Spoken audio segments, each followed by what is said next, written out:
Bienvenidos, muy buenos días, un gusto saludarlos, son las 6 de la madrugada, 40 segundos. A pesar de las evidencias, a pesar de los documentos, a pesar de todo, el presidente Gustavo Petro esta madrugada está negando que el gobierno haya tramitado y haya posibilitado la fuga de Carlos Ramón González. El gobierno que le envió a través de la Embajada de Colombia en Managua una carta pidiéndole al gobierno cómplice de Daniel Ortega, un gobierno de izquierda radical, que le permitiera a Carlos Ramón González residir y burlarse de la justicia colombiana, que es lo que está pasando. De Carlos Ramón González, que fue como el presidente Petro, M19, que fue su mano derecha en la presidencia y que hoy está fugitivo con una orden de captura que fue emitida en julio de este año y que no ha querido venir a responder por la corrupción en la Unidad Nacional de Gestión de Riesgo. Está fugitivo él y está fugitivo el otro, que es César Manrique. La figura que utilizaron los señores de la Embajada de Colombia en Nicaragua fue la de pedirle la residencia, y este es el nuevo escándalo en el que está envuelto el gobierno, que el presidente Petro lo niega porque dice la Embajada de Colombia en Managua no representa al gobierno, que es una teoría, por supuesto, descabellada.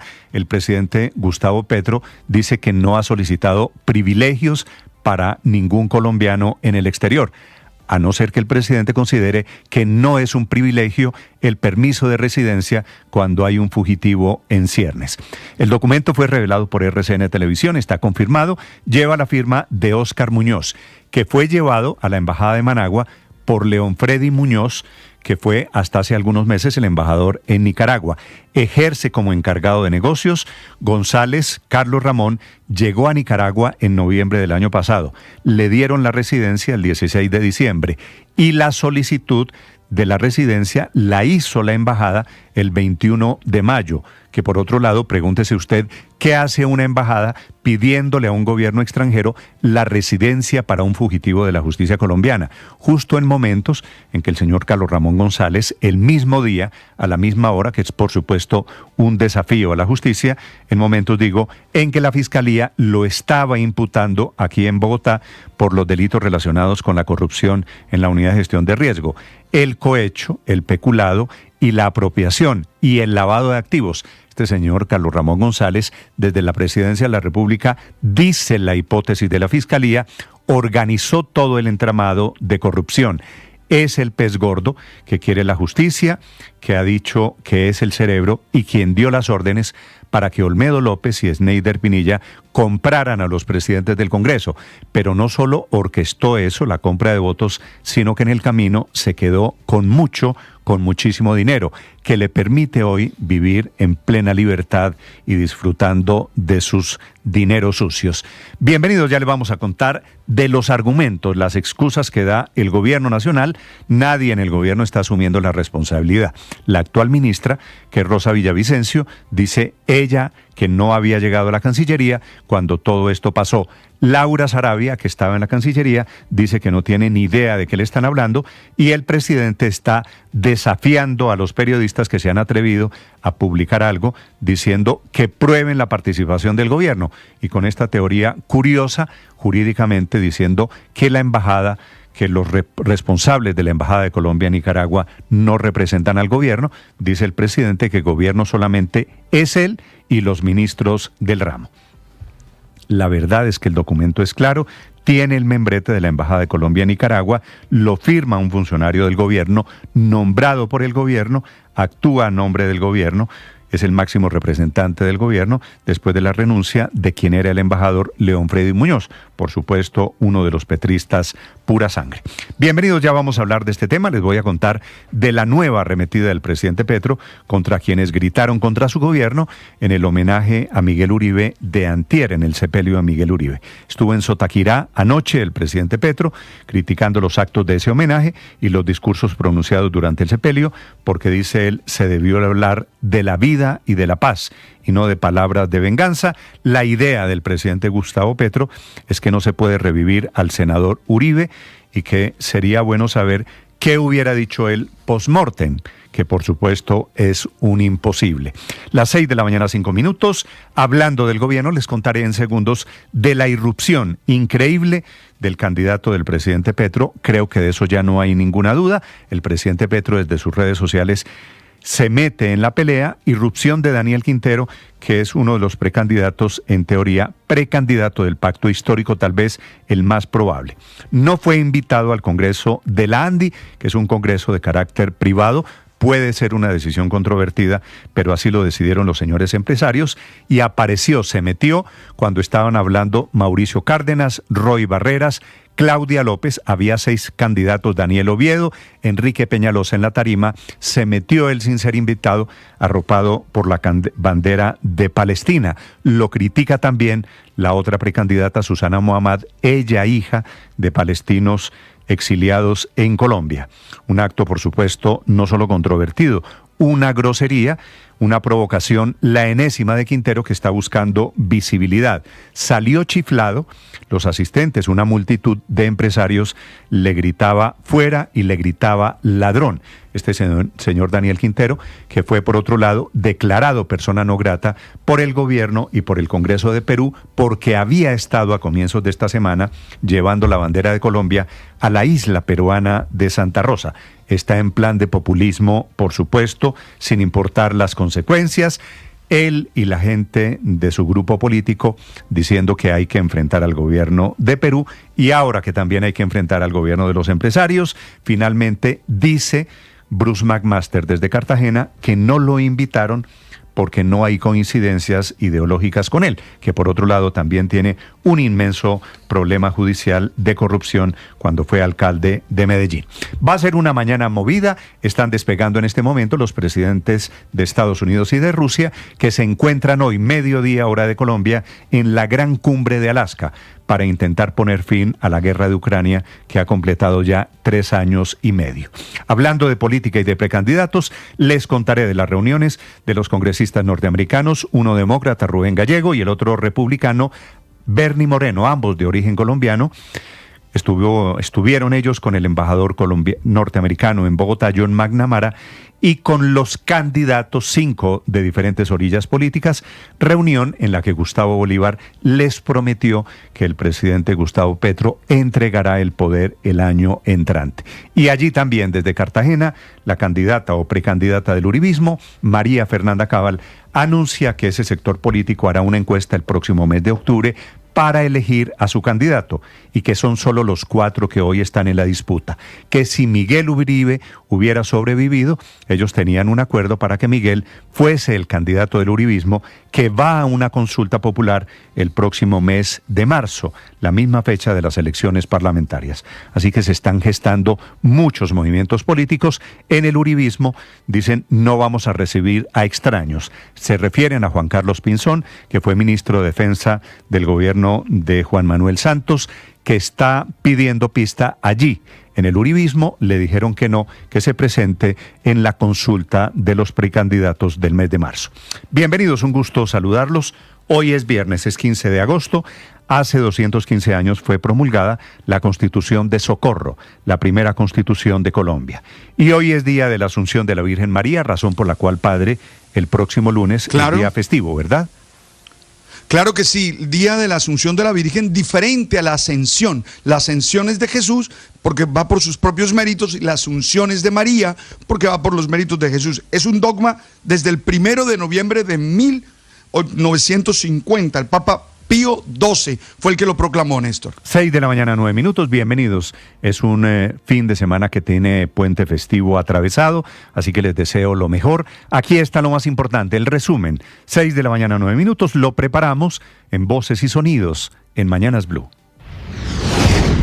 Lo que le puedo decir es que no ha habido ni hubo ninguna instrucción desde Cancillería para solicitar ninguna renovación para este ciudadano colombiano en Nicaragua. A pesar de existir todas las evidencias y documentos, el gobierno del presidente Gustavo Petro niega que haya gestionado la extensión de la residencia en Nicaragua de Carlos Ramón González, quien fuera mano derecha del presidente Gustavo Petro y quien es buscado por la justicia y tiene orden de captura por el escándalo de corrupción en la Unidad Nacional de Gestión de Riesgo. De momento se conoce que la solicitud de renovación de residencia fue tramitada el mismo día de la imputación de cargos, es decir, el 21 de mayo de 2025. Carlos Ramón González afirmó lo siguiente en audiencia. Pero de ahí a que yo tenga algo que ver con eso es absolutamente falso. Estamos frente a un acto de incriminación que tiene una motivación clarísima. Yo me siento como en esas películas cuando le incriminan a las personas y yo digo, esto es absurdo, ¿de dónde? Mientras que el presidente Gustavo Petro negó cualquier gestión para beneficiar a Carlos Ramón González, la canciller encargada Rosa Villavicencio reconoció que sí hubo una nota firmada por el encargado de negocios de la Embajada de Nicaragua, Óscar Muñoz, que no fue consultada ni autorizada por ese ministerio. No, para esa fecha ya había renunciado el embajador que estaba, él renunció en enero y se le aceptó en febrero la renuncia, y cuando estos hechos sucedieron yo no me había posesionado todavía como viceministra de Relaciones Exteriores. Por su parte, la excanciller Laura Sarabia también negó haber tenido conocimiento o participación en ese trámite. Pablo Bustos, representante de las víctimas en el caso de la UNGRD, pidió que se investigue a los funcionarios del Ministerio de Relaciones Exteriores. La Red de Veedurías de Colombia formulará quejas disciplinarias y denuncias penales contra funcionarios del Ministerio de Relaciones Exteriores, la canciller Laura Sarabia, la actual ministra de Relaciones Exteriores, la fiscal general de la Nación. Un informe de inteligencia internacional revela la magnitud de la alianza entre el Cartel de los Soles, que Estados Unidos se señala como liderado por Nicolás Maduro, y el ELN. Según el documento, esta conexión ha permitido crear corredores de narcotráfico, refugios seguros, operaciones militares ilegales y actividades extractivas en la frontera entre Colombia y Venezuela, especialmente en el Catatumbo, Arauca y norte de Santander. El reporte advierte que a esta alianza se suman vínculos con el régimen de Irán y con el grupo Hezbollah, que habrían aportado apoyo financiero, logístico y doctrinal para el comercio internacional de cocaína. La idea que van a trabajar conjuntamente con Maduro, alguien que está mano a mano con muchos de los narcotraficantes, es muy difícil para nosotros para entender, especialmente cuando podemos continuar nuestra alianza que ya tenemos 40 años trabajando juntos. El senador estadounidense Rubén Gallego mostró su preocupación por el anuncio del presidente Gustavo Petro sobre la cooperación militar con el régimen de Venezuela para luchar contra el narcotráfico. El congresista, en diálogo con Noticias Caracol, recordó que Estados Unidos desde hace más de 40 años ha sido un aliado de Colombia y que la idea de trabajar con Nicolás Maduro, que tiene nexos con narcotraficantes, es una provocación que puede afectar la relación de los dos países. Es un narcoterrorista, un traficante de drogas y una persona horrible. Así se refirió el senador republicano Bernie Moreno al líder del régimen venezolano Nicolás Maduro. Dice Moreno que con el despliegue de tropas americanas en el sur del Mar Caribe se va a combatir al Cartel de los Soles y que no ve a Maduro en su cargo más allá de diciembre de este año. El ministro de Defensa Pedro Sánchez respaldó la decisión de Estados Unidos de desplegar fuerzas militares en el Mar Caribe con el fin de combatir a los carteles de la droga latinoamericanos. Sánchez destacó que la cooperación entre naciones es un factor clave para afectar de manera directa al crimen organizado transnacional. El despliegue que hagan los diferentes países respetando la soberanía y acorde a los protocolos de cooperación internacional siempre será bienvenido, y es clave aquí que la cohesión entre las naciones afecta radicalmente el crimen organizado transnacional. Diosdado Cabello, hombre fuerte del chavismo, dijo que las tropas venezolanas también están desplegadas en el Océano Atlántico, después de conocerse sobre la presencia de embarcaciones estadounidenses en el Mar Caribe. Nosotros también estamos desplegados en todo el Caribe que nos corresponde a nosotros, en nuestro mar, propiedad, territorio venezolano. Para ser considerado cartel, debe producir, debe procesar y debe ser tránsito, debe trasladarla. Ese informe de Naciones Unidas habla muy claro y dice que en Venezuela no hay producción de ningún tipo de droga, es territorio libre. El único cartel de droga que opera a la luz de todo el mundo es la DEA y depende directamente del gobierno de los Estados Unidos. En un homenaje que debió ser a la vida misma y a la paz, las palabras de la venganza. No podemos revivir al senador Uribe Turbay. Quizás hubiera sido bueno saber qué hubiera dicho post-mortem de los tales homenajes en donde se busca es que los colombianos se maten entre sí y vuelva la sangre entre colombianos. El presidente Gustavo Petro cuestionó las honras fúnebres del senador Miguel Uribe, afirmando que buscaban enfrentar a los colombianos. Su pronunciamiento respondió al discurso de Miguel Uribe Londoño, padre del senador, quien en la Eucaristía en la Catedral Primada pidió que las banderas de su hijo fueran recogidas por un liderazgo claro rumbo a las elecciones de 2026. Tras el asesinato del senador Miguel Uribe Turbay, la precandidata presidencial María Fernanda Cabal confirmó que está cerrada la entrada de nuevos aspirantes a la carrera interna del Centro Democrático, que incluye a Paloma Valencia, Pablo Holguín y Andrés Guerra. El Centro Democrático ha decidido continuar las actividades de campaña con los 4 precandidatos, teniendo en cuenta una reunión del 23 de julio en Llano Grande con el presidente Uribe y el director del partido, el doctor Vallejo.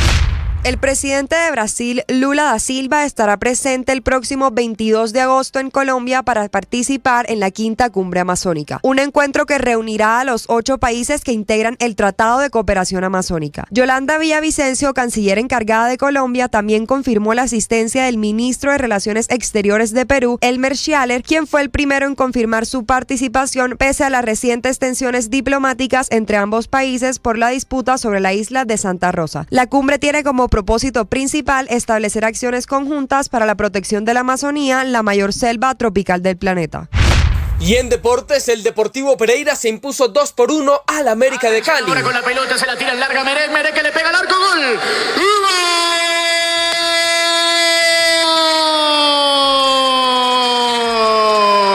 Del Pereira llegó el segundo en apenas 3 minutos. Con esta victoria, el Grande Matecaña es cuarto con 11 puntos, mientras que el América no sale de su crisis y es 18 en liga.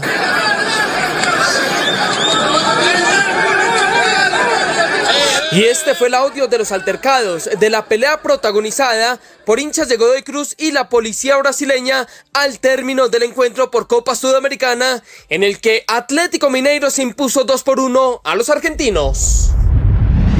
Estás escuchando Blue